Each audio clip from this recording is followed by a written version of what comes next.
টিউটোরিয়ালের এই পর্বে দেখব আমরা HTML টেবিলস, বিভিন্ন ধরনের টেবিল ওয়ার্ড যেরকম আমরা তৈরি করেছি সেই টেবিলের মতোই আমরা HTML কীভাবে তৈরি করব সেটা আমরা শিখব এবং টেবিলের মাধ্যমে অনেক ডিজাইনও করা যায় সেটাও আমরা শিখব পরবর্তী ভিডিওগুলোতে।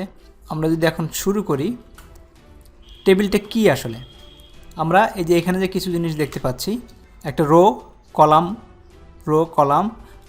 এটা হচ্ছে টেবিল। এদিকে এগুলোকে বলে কলাম আর এগুলোকে বলে টেবিল। তো এরকম যদি আমরা ভাগ করতে চাই একটা ডকুমেন্টকে বা বিভিন্ন ধরনের রিপোর্টের মতো যেরকম ডাটা রিপ্রেজেন্ট করতে চাই, তাহলে আমাদের টেবিলের ব্যবহার করতে হয়। তো টেবিলের জন্য আমাদের যে ট্যাগগুলো রয়েছে সেগুলো হচ্ছে টেবিল মানে হচ্ছে আমরা শুরু করতে যাচ্ছি টেবিল ট্যাগ দিয়ে শুরু হবে। তারপরে রো ডিফাইন করার জন্য আমাদের শুরু করতেছে TR, মানে টেবিল রো ট্যাগ দিয়ে শুরু হবে। আর কলামগুলোকে ডিফাইন করার জন্য আমরা ট্যাগ ইউজ করব TD, table data. Actually column এর মধ্যেই ডাটাগুলো থাকে, এই জন্য TD বলা হয় এটাকে। তো এইখানে ডাটার সেলকে ডিফাইন করবে। তো আমরা একই রকমভাবে হেড দিলাম, তারপর টেবিল ট্যাগ দিব টেবিল আর বর্ডার ইকুয়ালস টু 1। বর্ডারটা হচ্ছে টেবিলের একটা প্রপার্টি বা অ্যাট্রিবিউট।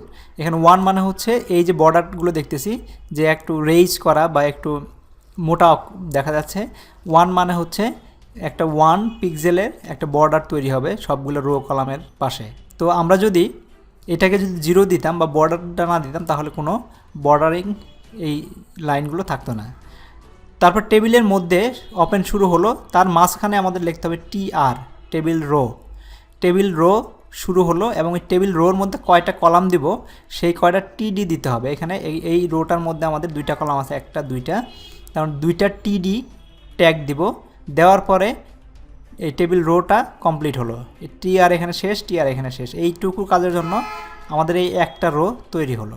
তারপর যদি আরেকটা রো তৈরি করতে চাই তাহলে TR আরেকটা বসাইতে হবে। এই যে TR আরেকটা বসাইলাম এবং এর মধ্যে 2টা কলাম দিব, যেহেতু এখানে TD দিলাম। 2টা কলাম দেওয়ার পরে TRটা আমরা ট্যাগটাকে ক্লোজিং ট্যাগ দিলাম। দেওয়ার পর আমাদের এই একটা রো হলো, প্রত্যেকটা রোর মধ্যে 2টা কলাম TD এবং এটার মধ্যে ডাটাগুলো TDতে আমরা শুধু ডাটা রাখবো। রো 1 কলাম 1 যেগুলো যে এখানে এর ভিতরে ডিসপ্লে হবে সেই লেখাগুলো TDর মধ্যে রাখবো। রো 1 কলাম 2, এটা রো 1 কলাম 2, এখানে রো 2 কলাম 1, রো 2 কলাম 1 আর রো 2 কলাম 2, এখানে রো 2 কলাম 2। এভাবে আমরা যখন টেবিলের রো এবং ডাটাগুলো হয়ে গেছে, তারপরে টেবিল যে শুরু করেছিলাম ট্যাগটা, এটার ক্লোজিং ট্যাগ দিব, তারপর স্ল্যাশ টেবিল দিয়ে ক্লোজ করে দিব, আমাদের টেবিলটা তৈরি হয়ে গেছে। তো এইভাবে আমরা একটা HTML পেজে টেবিল তৈরি করতে পারি। আমরা যতগুলো রো লাগবে ততগুলো আমাদের TR বসাবো, একটা রোতে যতগুলো কলাম থাকবে ততগুলো TD বসাবো। তো এইখানে আমাদের একটা জিনিস মনে রাখতে হবে, বর্ডার সমান যদি 0 দেয় তাহলে তার কোনো বর্ডার থাকবে না, এরকম ভাগগুলো দেখা যাবে না। আর টেবিল হেডিং, আমাদের প্রত্যেকটা টেবিলের কিছু হেডিং থাকে। যেমন আমরা একটা টেবিল যদি বানাতে চাই এরকম নেম স্যালারি, নাম, তার ডাটাগুলো থাকবে নাম এবং তার ডাটাগুলো থাকবে টেবিল নেম স্যালারি, তারপরে হচ্ছে টেবিলের ডাটা এগুলো। তো হেডিং এবং রোর মধ্যে পার্থক্য হলো, হেডিংটা যদি আমাদের একাধিক পেজ হয়ে যায় তাহলে এই হেডিংটা পরের পেজেও ডিসপ্লে হবে। তো এই জন্য আমাদের হেডিংটা আলাদাভাবে দেখা হয়। রো একবারই ডিসপ্লে হবে, কিন্তু হেডিং অটোমেটিক্যালি, এটা যদি মাল্টিপল পেজ হয় তাহলে প্রত্যেক পেজের উপরে হেডিং থাকবে। তো আমরা অনেক সময় যেমন টেবিলের ডাটা দেখেছি, সেই ডাটাগুলোকে আমরা বিভিন্নভাবে প্রেজেন্ট করি। যখন মাল্টিপল পেজে প্রিন্ট হয় তখন দেখা যায় টেবিলের হেডিংটা পরের পেজেও গিয়ে ওই হেডিংটা ডিসপ্লে হয়েছে, এভাবে ডিসপ্লে হয়ে গেছে। তো এরকম কাজ করার জন্য আমাদের টেবিলের হেডার দিতে হবে। তো টেবিলের হেডার কী হবে, টেবিলের মতোই আগের মতো ডিক্লেয়ার করব, রো ডিক্লেয়ার করব, নেম স্যালারি, রোর মধ্যে এই রোটাকে আমরা টেবিল হেডার বলবো।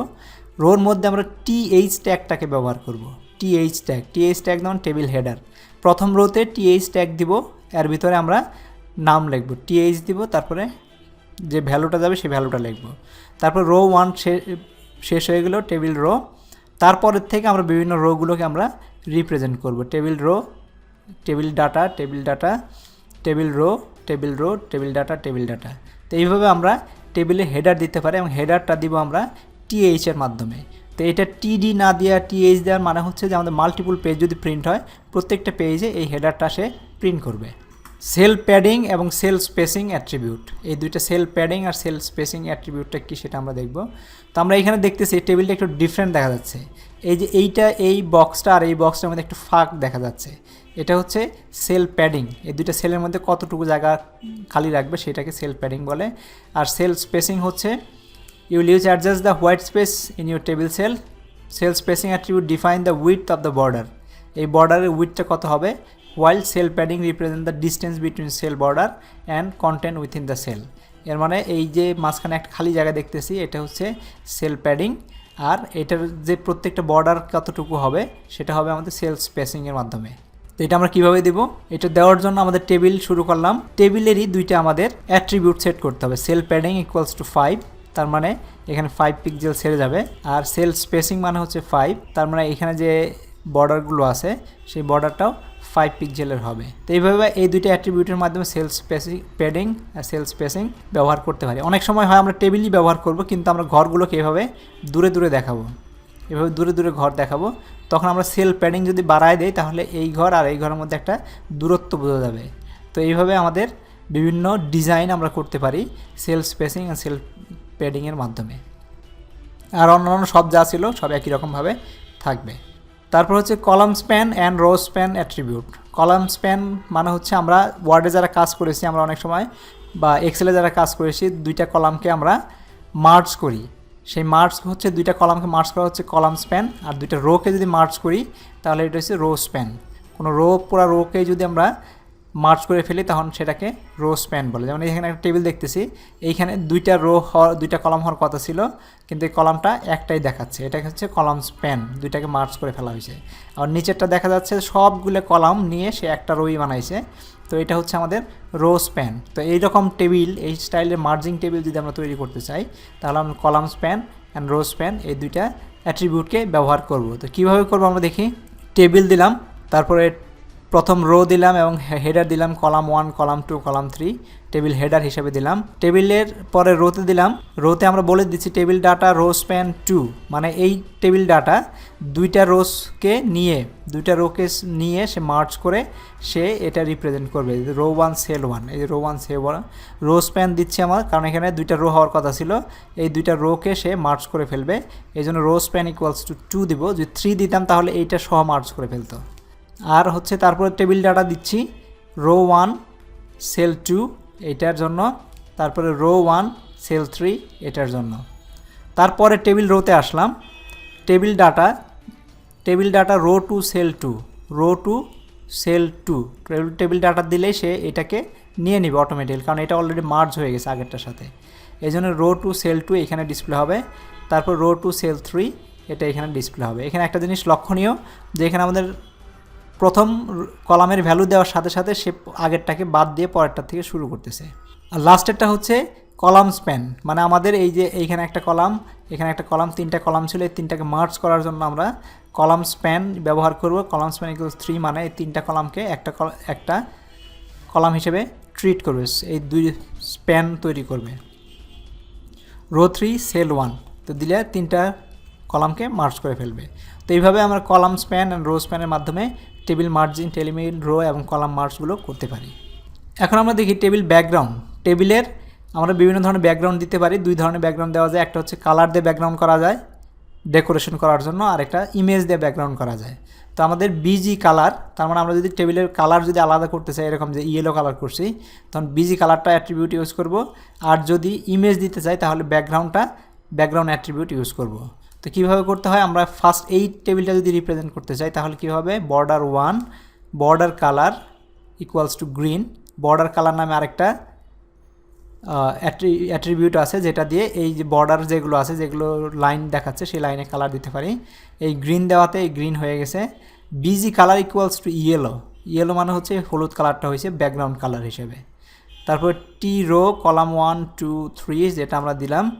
তারপর হচ্ছে রো স্প্যান 2 আগের মতোই দিলাম, সব কিছু আগের যে এক্সাম্পল দেখছি সেরকমই আছে। তো এইভাবে আমরা কোনো একটা টেবিলের বর্ডার কালার দিয়ে বর্ডার রং করতে পারি, বিজি কালার দিয়ে পুরো টেবিলটাকেই রং করতে পারি, ব্যাকগ্রাউন্ড কালার চেঞ্জ করতে পারি দুটো অ্যাট্রিবিউটের মাধ্যমে। নেক্সট আমরা দেখি ইমেজ কিভাবে সেট করতে হয়। তো এখানে আমরা এই রকম যদি একটা টেবিল তৈরি করতে চাই, যে ইয়েলো কালার দিব না, কিন্তু তার পিছনে একটা ইমেজ ডিসপ্লে করবে। অনেক সময় আমাদের বিভিন্ন কাজে প্রয়োজন পড়ে যে ব্যাকগ্রাউন্ডে একটা ইমেজ থাকবে, তার উপর দিয়ে লেখাগুলো থাকবে। তো ওইটা আমরা কীভাবে করব, এখানে আমাদের এই টেবিলের বর্ডার 1 বর্ডার কালার গ্রিন, এখানে আগে বিজি কালারের পরিবর্তে এখন ব্যাকগ্রাউন্ড লিখবো, এবং ব্যাকগ্রাউন্ডে আমাদের যে ইমেজটা ডিসপ্লে করতে চাই তার পাথটা ফাইল নেম সহ বলে দেব। দিলে সে ওই পার্টিকুলার ইমেজটাকে এভাবে ডিসপ্লে করবে টেবিলের উপরে। তো এইরকম ডিজাইন তৈরি করার জন্য, টেবিলে ব্যাকগ্রাউন্ড দেওয়ার জন্য টেবিলে ব্যাকগ্রাউন্ড অ্যাট্রিবিউটকে ব্যবহার করব। তো এই বিষয়গুলো আমাদের বিভিন্নভাবে ব্যবহার করে আমরা একটা ওয়েবসাইটের সুন্দর ডিজাইন করতে পারি। টেবিলে হাইট অ্যান্ড উইথ নামে দুইটা অ্যাট্রিবিউট আছে। সেই অ্যাট্রিবিউটের মাধ্যমে টেবিলটা কত বড় হবে সেটা আমরা ডিফাইন করতে পারি। উইথ যদি 400 দেই, হাইট যদি 150 দেই, তাহলে টোটালটা এটা হচ্ছে 400 হবে, 400 পিক্সেল, এখানে হবে 150 পিক্সেল। এইভাবে হাইট এবং উইথ এই দুইটা অ্যাট্রিবিউটের মাধ্যমে আমরা সেট করতে পারি। টেবিলের অনেক সময় ক্যাপশনের দরকার পড়ে। আমরা যখন কোনো রিপোর্ট লিখি বা বিভিন্ন ধরনের ইনফরমেশন দেই, তখন ওইটা একটা ক্যাপশন থাকে এবং ক্যাপশনের নিচে আমাদের ডাটাগুলো থাকে। তো এইরকম সিনারিওতে যদি আমরা তৈরি করতে চাই আমরা HTML দিয়ে, তখন আমরা ক্যাপশন ট্যাগটাকে ব্যবহার করব টেবিলের সাথে। ক্যাপশন ট্যাগটা কীভাবে হবে, টেবিল যেভাবে আছে সেভাবেই এখানে উইথ ইকুয়ালস টু 100%, এখানে 100% আমরা এখানে উইথ আগে দিলাম 150 বা 200 এরকম একটা নাম্বার দিছি, কিন্তু আমরা পার্সেন্টেজও দিতে পারি। 100% বলার মানে হচ্ছে ডিসপ্লে, এই ওয়েবসাইটটা যে ডিভাইসে, যেমন মোবাইলে বা ছোটো মনিটরে বা বড় মনিটর যখনই ডিসপ্লে হোক না কেন, টোটাল ডিসপ্লে সাইজটাকে নিয়ে সে ডিসপ্লে করবে, বর্ডারটা ওইভাবে তৈরি করবে। এই জন্য 100% দিলে যে কোনো ডিভাইসে এটা সুন্দরভাবে ফিট করে যায়। তো আমরা পিক্সেলও দিতে পারি, পার্সেন্টেজও দিতে পারি।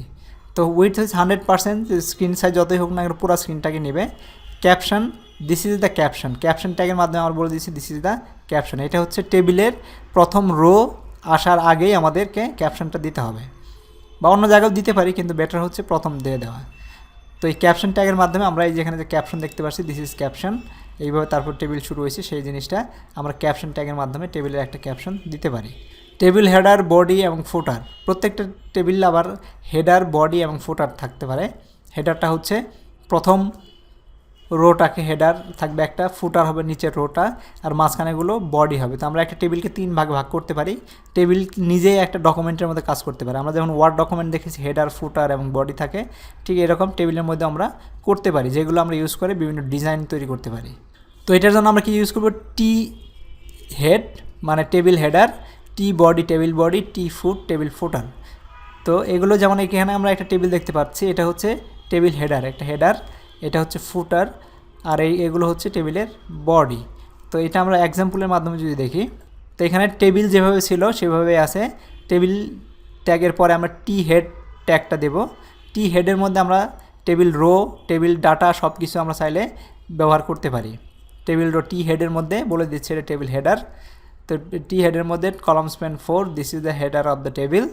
তারপর হচ্ছে টি ফুটার, বলে দিচ্ছি টেবিলের বডি শুরু হওয়ার আগে, একটা জিনিস মনে রাখতে, টেবিল বডি শুরু হওয়ার আগে টেবিলের হেডার এবং ফুটার ডিক্লেয়ার করে নিতে হবে, তারপরে টেবিল বডি শুরু হবে।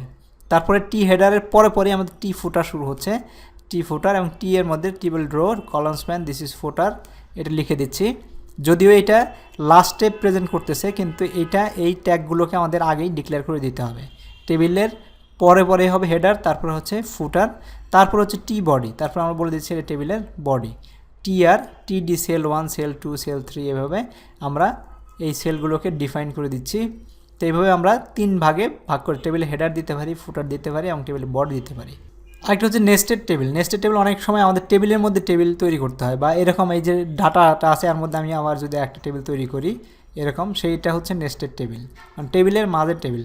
এর মানে হচ্ছে টেবিলের যে স্টার্ট হবে তার মাঝখানে কোনো এক জায়গায় আরেকটা টেবিল শুরু হবে। Table border with 100, T row, TD, এই টি ডাটার মধ্যে, এই টি ডাটা প্রথম রো টি ডাটার মধ্যে আরেকটা টেবিল শুরু হয়ে গেছে, যেটা আমরা এখানে দেখলাম অঙ্কন করে। ঠিক ওইখানে আমরা বলে দিতে পারি আরেকটা টেবিলের মধ্যে টেবিল হেডার, টেবিল রো হয়ে গেল। তারপর আরেকটা রো দিতে পারি রমেশ 500, এরকম। তো টেবিলের মধ্যে টেবিল তৈরি করাকে আমরা বলি নেস্টেড টেবিল। তো এই টেবিলটা এসে শেষ হয়েছে এই টেবিলে, তার মানে এই প্রথম কলামের মধ্যে এই যে আমরা একটা পাশ দিয়ে বর্ডার দেখতে পাচ্ছি, প্রথম রোর প্রথম কলামের মধ্যে আমরা পুরো আরেকটা টেবিল তৈরি করে ফেলছি। তো এইভাবে আমরা নেস্টেড টেবিল তৈরি করতে পারি যখন আমাদের প্রয়োজন পড়ে বিভিন্ন ডিজাইনের সময়। সেই নেস্টেড টেবিল তৈরি করব আমরা একটা টেবিলের মধ্যে আরেকটা টেবিল ট্যাগ ইউজ করে। এটা ছিল আমাদের টেবিলের উপরে লেকচার। এরপরে আমরা দেখব HTML লিস্ট, এটাও খুব interesting. Thank you very much.